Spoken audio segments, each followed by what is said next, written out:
Welcome to Face2Face. This is a show about change and what's next. It's a show that asks questions and peels back the layers of our average everyday experience and goes beyond scratching the surface.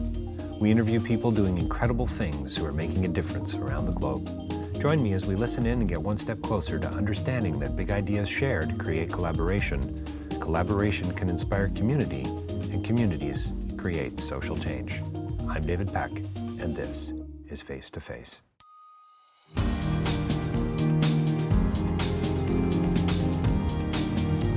So my next interview is with Joe Pantoliano, and we talk about his new film, From the Vine, and what a delightful conversation Joe and I had, and I hope he would agree. And if he's listening, I trust that brings a smile to his face. But it also appears as a video interview as well, so check us out on YouTube if you'd like to see our both very, good-looking mugs. I think you need to check us out on YouTube. From the Vine is one of the top 5 movies in Canada right now. Check it out. It's a beautiful film. It's a relational film. It's about wine. It's about regret and relationships. It's about family and community, and it's about this. And I say this with a smile. It's about this downtrodden man who realizes that he's kind of broken the trust with somebody who is very close to him. Goes back to a small village in Italy, and everything changes. It's a stunning film. The cinematography is gorgeous. You should hear Joe talk about the film and his passion around it. It's about dreams, and it's about making dreams become a reality. And you need to find out why Joe's character thinks that moving to Toronto was one of the biggest mistakes his character ever made. Check it out. Look it up online. From the Vine, lovely film. It's about men and their epiphanies. How's that? And again, tongue in cheek. And that's Joe's wife in the film, and talking about where are we and why do we find ourselves in this small village in Italy. So make sure you stay tuned for the interview. We get into some fun stuff around existentialism, big surprise, and choices and responsibility and regret. But like I say, this is a film about making wine practically, but on another level, so many metaphors, so many layers, and it's a lot of fun as well. And it was a real thrill for me to have Joe on the show. I mean, come on. The Goonies, Matrix, Bound. Have you seen Bound? If you haven't seen Bound, you need to. Anyway, look up Joe's profile online, and you will be astounded at the legacy value there, and what films he's appeared in, and just what an incredible storyteller Joe really is. So stay tuned. Don't forget davidpecklive.com for more information about my writing and public speaking. And also face2facelive.ca. You're probably picking this interview up on iTunes or Spotify or, one of the usual suspects. Don't forget to check out the website face2facelive.ca. Over 500 interviews now with filmmakers, producers, actors, talking about things that matter, casual conversation, intelligent inspiration. Sign up for the newsletter. Social media the heck out of us, please. And if you can't support us on Patreon, because that's also an option, please leave us a review on iTunes. We would really appreciate that, or on Google Play.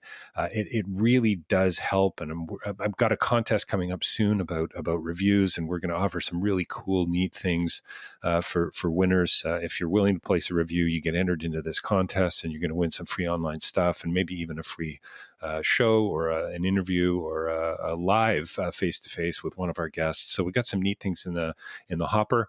And you can also advertise with us. You can do that through our newsletter, through the website. We're getting hundreds of thousands of original and unique website visits and hits on a monthly basis. And we're well over hundreds and thousands of downloads now and listens on Face2Face. So help us build. Please share it with your friends and family. Social media us. Sign up for the newsletter. Advertise with us if you're interested. And coming soon to a theater near you. We're still in this COVID era, and theaters are slowly opening. And isn't it going to be great to get back into the seats with some warm popcorn in hand? So looking forward to that in the very near future. Don't forget also rabble.ca, where these interviews appear. I'm also hosted on that platform. News for the Rest of Us, lots of other thinkers, writers, bloggers, podcasters, journalists there, News for the Rest of Us, talking about things that matter. But what matters right now is this lovely, brilliant, deeply intimate new film called From the Vine, top 5 in Canada, and the interview you're about to hear with Joe Pantoliano coming right up. Stay tuned. Well, welcome to Face to Face. We are joined by a very special guest today here with us. I am thrilled to have him with us on the line. And actually, we are actually face to face in this COVID era. I'm finding, Joe, most of my interviews are not face to face. We have Joe Pantoliano with us here today to talk about his new film, From the Vine. Joe, thanks a million, really, for joining us. Thank you for having me. So, are people listening to this not going to be able to see us? This is for our benefit. So they both. So I post this on. So they will be able to see you and I. They will be able to see us. Yeah. Is that a good thing, Joe? Are we good looking enough for YouTube? Because otherwise, you could have called me up, and I wouldn't have been so frustrated setting this thing up. No, I'm glad. I was going to say, Jesus, you're not going to do it? I mean, we're not going to see each other. That's right. And it looks like you trimmed your beard for the occasion, so this is a great sign. No, but Terry Gross, I did her show, and you go into this was years ago. You go into a recording studio. But she's somewhere in Philadelphia. But it sounds like you're both in the room. Yeah. But you're not. Yeah. It's pretty. It is pretty amazing. So, hey, listen, just want to get this right out of the gate. Huge fan. I want every one of my listeners to know that if you haven't seen most of your films, run out and rent them. I mean, come on. Memento, Matrix, Bound, for crying out loud. I mean, there's just so many, Joe. You've had such a rich career, and you're stepping into this new film From the Vine, or you've stepped into it. You're facing this existential crisis in this film. And I love the synopsis. It actually refers to you as a downtrodden man. Yeah. Do you see some parallels here? Like, I mean, I got to be honest with you. I did for being myself. Downtrodden, the problem with being downtrodden, you're always the last one to know. That's true. You just, something's wrong. So I think that's a description. But in Marco's case, he's been so busy gobbling up and climbing the corporate ladder, wanting, and this is how I was able to identify, and in that you work so hard following your ambition, your life's dream. Most people in America, I would imagine in Canada, this may sound familiar to some, but you go to the right schools, you get a good education, you get a great degree, you get a great job, you find your wife, you have kids, you make a lot of money, and then you'll be happy. Right. Most people don't get to the make a lot of money part. Most people work their whole lives just trying to, hoping that something good will come. And in my case, in Joey's case, and also in Marco's case, you get to a point where your dreams do come true. And then you're like, why am I so miserable? Well, I discovered that, but Marco doesn't even, he just is, he's having visions. He's a little worried. He's seeing things. He's talking to grapes, for crying out loud. He does something. He goes against the grain and betrays the trust of a dying man, and in doing so, he leaves his job and kind of discovers his wife informs him that they have been distant, an unloving marriage, a daughter that despises him, and he winds up behaving in a lot of ways like his daughter. He's trying to find himself again. Right. And then he goes back to a country that he hasn't seen in 45 years, He's actually lost his native language, needs help communicating with the people that know him as a child, and then his wife and daughter come out to kind of save him and throw a net over his head and put him in a straitjacket and get him back to Canada. When they start realizing that the simplest parts of living is enjoying life, is sharing it together, and everybody he finds true love in his wife. They rekindle a loveless relationship, and then his daughter finds love. And during these unbelievably trying times, we're living in the center of a global plague.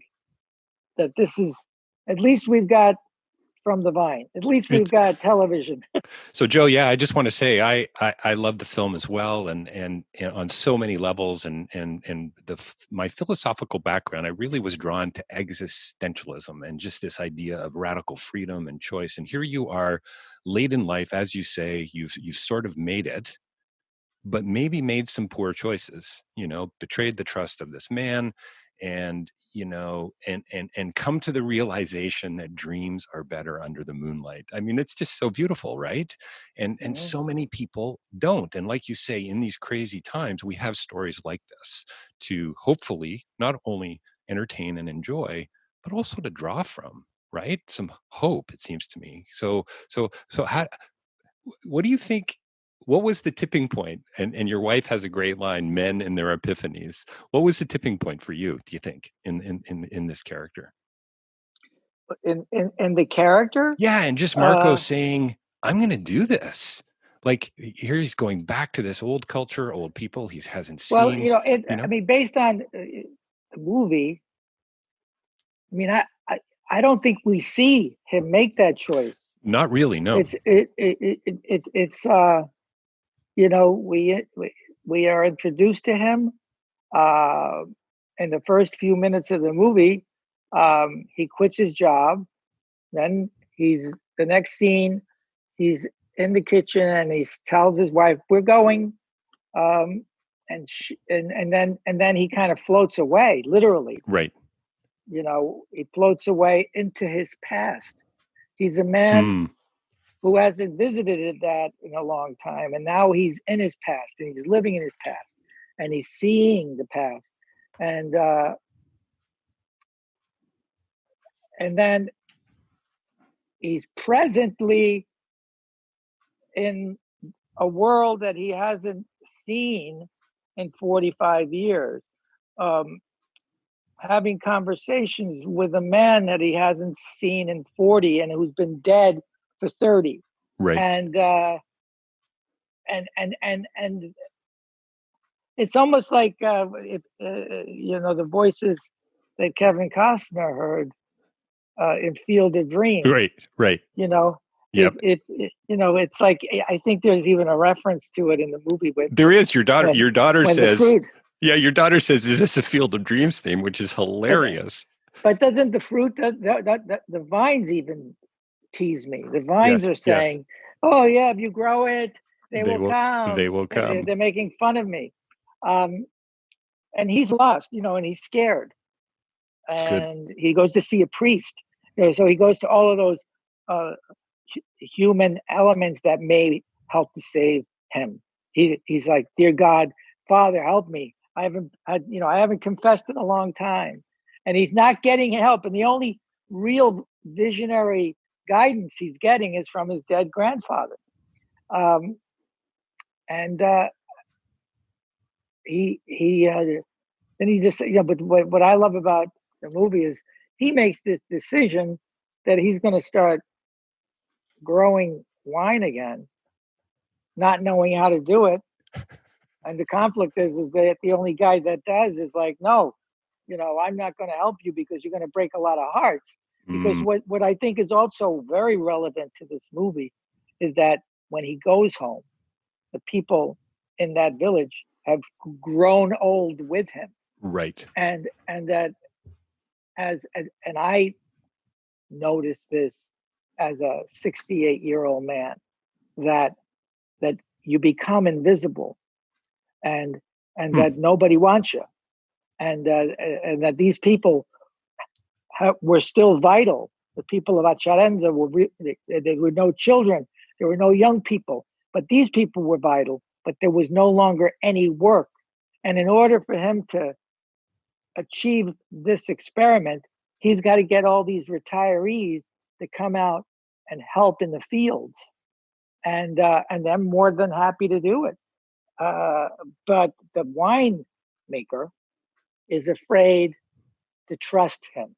And one of my favorite moments in the movie is when he quits, when Marcello quits, and Mark has to go to the village from the farm to find this guy, because the vines are now talking to him.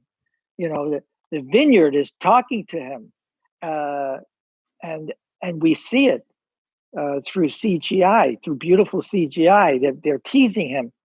And when I was working on the script with Sean and Willem, the writer, I said, well, how does Marco get there? He hasn't been there in 45 years. He doesn't have a car.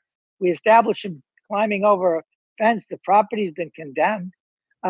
What if he uses his old bicycle from when he was a little, I stole the idea from the Goonies, right? And I said, so what if we see him coming up the road, and he's all sweaty, and he's trying to find where this guy lives, and he sees somebody's walking, and they point, the guy points, and that's how I find the courtyard, and I yell Marcello, like Stella, like, because the courtyard looks like a Streetcar Named Desire, New Orleans chateau. So on action, this actually happened. It's in the movie, but on action, we shot that movie at night for night. So it was 2:00 in the morning, and the director had placed an extra that was going to walk into the shot and meet me, like, as a walk by. And when the AD yelled action, he did it very loud, because there's a lot of people that needed to know to be quiet. So I'm riding that bicycle up that cobblestone street, and a little old lady comes out. She's in mourning. Turned out she's been in mourning for 45 years, since her son died, but she's all in black, and she literally has come out to see what all the noise is about. Right. When I walk into her, and the director grabs the guy by the scruff of his neck so he doesn't walk into the shot, Sean was like, sensed it. And I said to the lady in Italian, where does Marcello live? And she literally did what the guy was supposed to do. She pointed, and I continued. And he said, cut. And everybody laughed and applauded this little old lady. And then the AD went to the little old lady and said, you got to be in the movie. You got to do the same thing. Sure. Well, she did it a couple of more times, but we used the original shot, the accident. Those accidents come from God. These are like the creative muses. When those happy moments, those happy accidents are captured in film. And I think that the gods of Acerenza had a plan, and that plan is revealed in this movie. Yeah, it's beautiful. It's an amazing story. Is she going to be getting any residuals from the film, Joe? I think that's the big question. Yeah, or her heirs are. She was 90. She was 90 last year. She probably outlived all. She probably outlived all of us. That's right. Yeah, that's a great story. I love that. Well, I think that's kind of pretty pertinent to the film as well, it seems to me, right? It's about paying attention, right? And you guys were paying attention in the moment. You had the script, but you stood outside of it and look at the beautiful place you wind up, right? Acerenza had a big hand in all of this, because it was a low budget. We had limitations. Scott, I think it's Scott McClellan, who's the DP, Scotty, was able to use a lot of the natural lighting. Oh, beautiful. Because we didn't have any lighting package. Oh, it's a gorgeous film. It really is. Yeah, he did a lot of these movies are, I mean, this movie couldn't have been made 5 years ago. Right. You can't get the equipment up there. The roads are literally 3.5 feet wide. Right. So you can't get cars up there. Sure. Where I was living, you open up your front door and you're right on the street. There's no stoop. And if you look at the sides of the buildings are these big gashes from car mirrors, digging in or literally getting trapped in between two buildings. It was hysterical. I love when you get off the train, and I so hope our listeners are hearing our joy and pleasure over this story and this film and this beautiful real town. But I love that you get off this train and your cab driver is a cop who's asleep, essentially. Like, it's just, could it get any quieter? Could it, and then just the whole definition of what crime is in this city or in this town is just, it's wonderful. There's a line, and I think it's the priest who says to you, somebody says to you, maybe it's Marcello, says, if the vines are talking to you, maybe you should listen. To me, Joe, this film is about stepping back, trying to live in the moment, which I have a heck of a time doing, by the way. So a great reminder for me, and just paying attention. Yeah. Would you? I mean, there's so many beautiful themes to the film. There really is. There's so many different ways our interview, our conversation go. You could write essays about this film. You really could. There's so many layers. Yeah, and the most difficult thing in the world is having peace of mind and achieving that and living in the moment, because that's all we really have. There's an old saying that if you're living in the past and worried about the future, you're pissing all over today. Right. That sounds. And and these are the unintentional benefits that Marco discovers.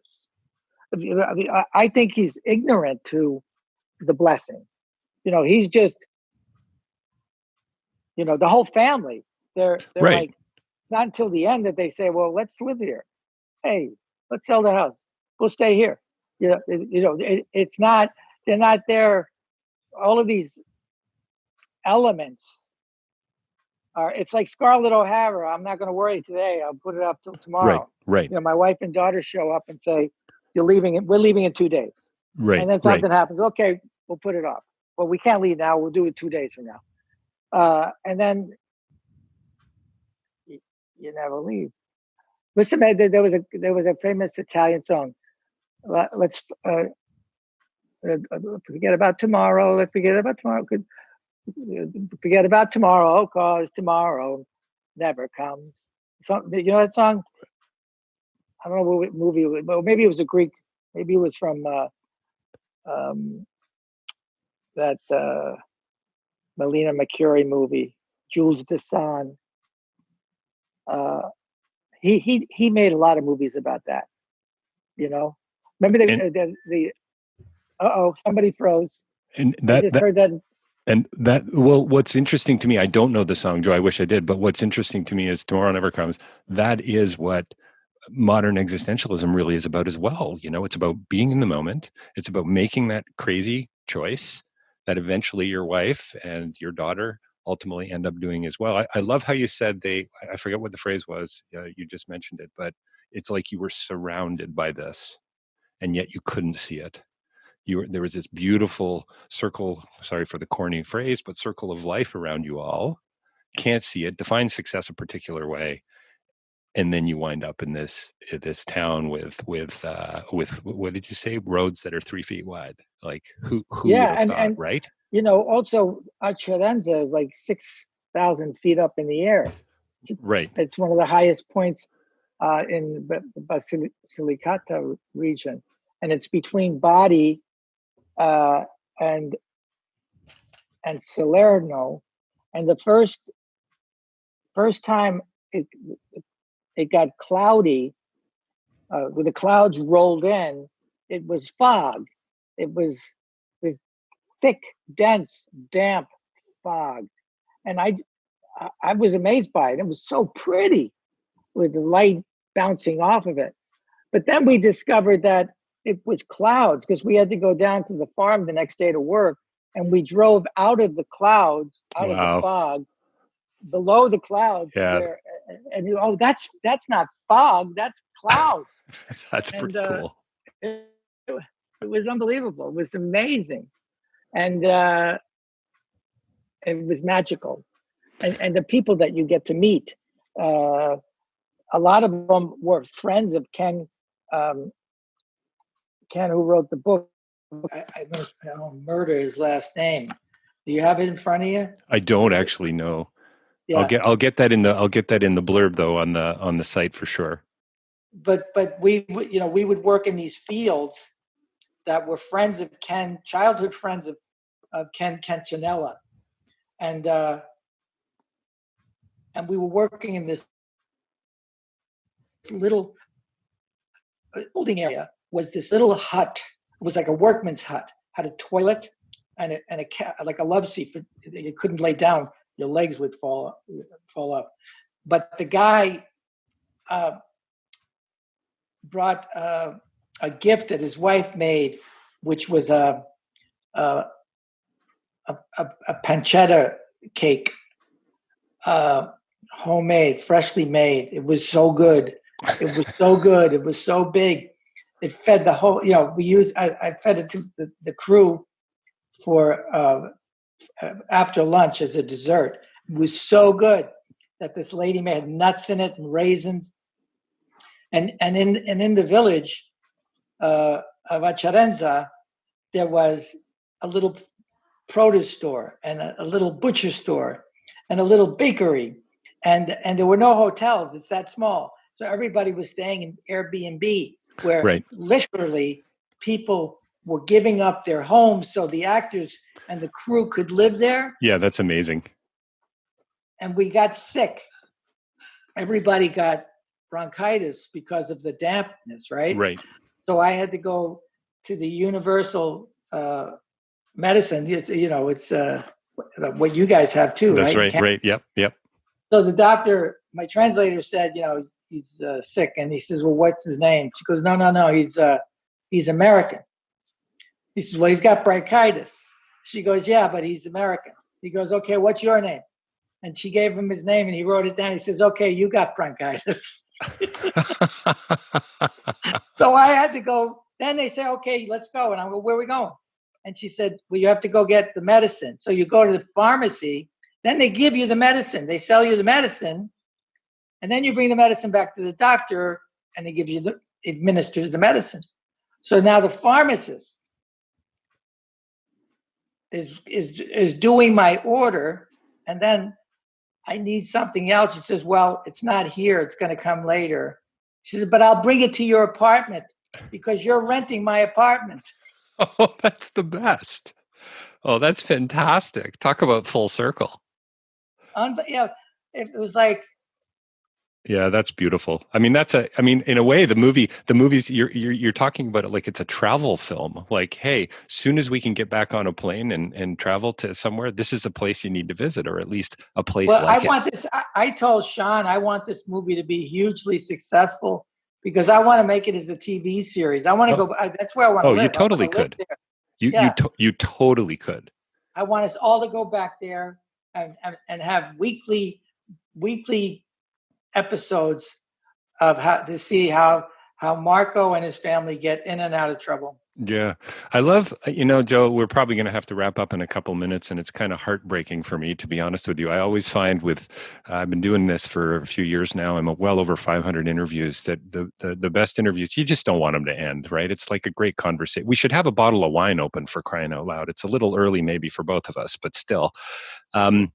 I love in the film, there's a line about how the vines were abandoned many years ago or something like that. And I don't know if that was in the script, but for me, like I said, there's just so many layers. Isn't that kind of also what this story is really about? And Marco, in a way, abandoned that, a lot of, right? And how do we, in this crazy COVID era we find ourselves in, how do we water those vines? Right? How do we listen to those vines? I mean, honestly, lots of takeaways for me. Yeah. Anyway, just wondering if you had any thoughts on that, because on another level, for me, the film's But about what I always discovered, what I discovered was that Marcello, the winemaker, Yep.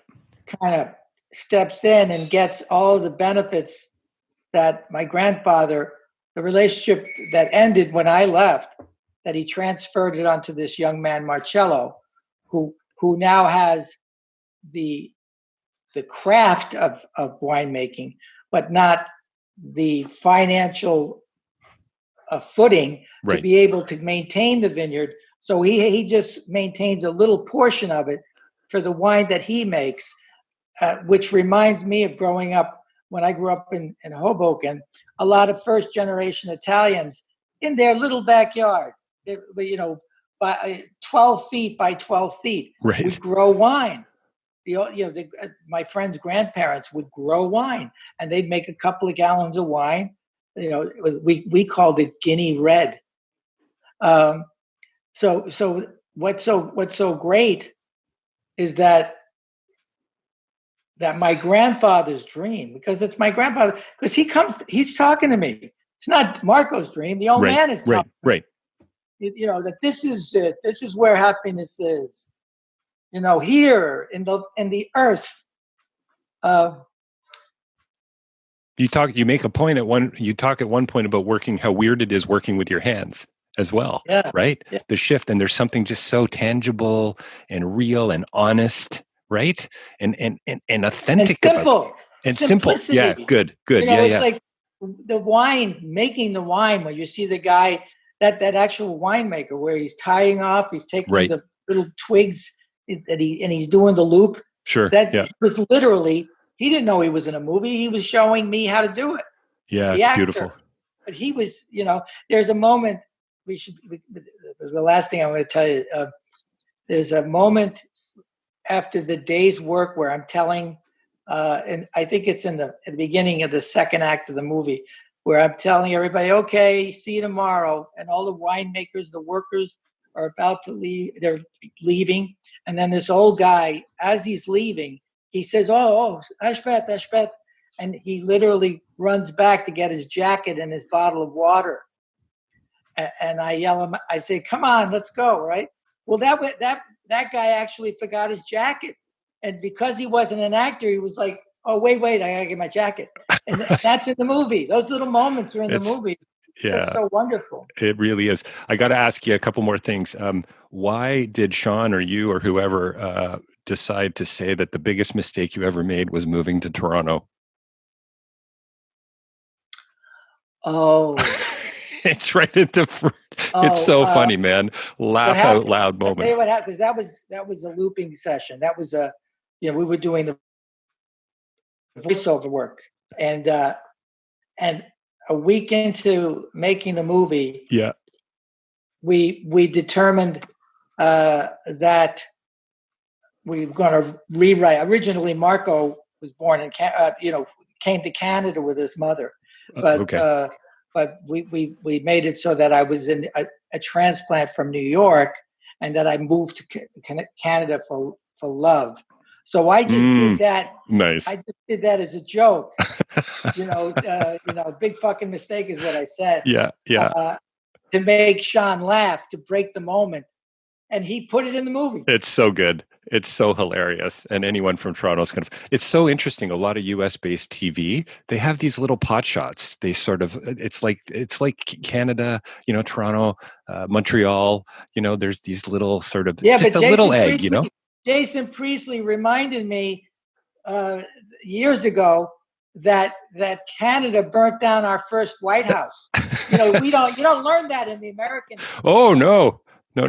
I said, no, really? He goes, we kicked your ass. That's right. Yeah. You guys are pretty good at rewriting history, Joe. Yeah. I love your Prime Minister. Nice. Listen, he's a good kid. I know him since he's a kid.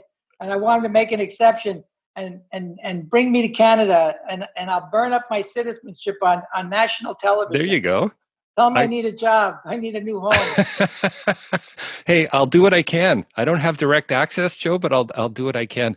Joe, I'm sure he listens to your talk all the time. Oh, I'm sure he does. Yes. One of the first to download it. Yeah, without a doubt. Joe, I can't tell you what a pleasure it is for me to have you on the show face to face. It's honestly so many memories, so many great films. It's so wonderful to see your smiling face, and I hope you're staying safe, and I hope you're well with your crazy accident, man. You look great, and I hope everybody sees this film. From the Vine is a delightful, wonderful, philosophical, but deeply relational piece, man. It is a film that people really do need to see, and I hope everybody gets coming soon to a theater near you, coming soon to a digital theater near you, I guess is really what's going on. But yeah, what a pleasure having you on the show today. Thank you so much, and you do the same. You stay safe and have fun with your kid. Yeah, thanks, Joe. All right.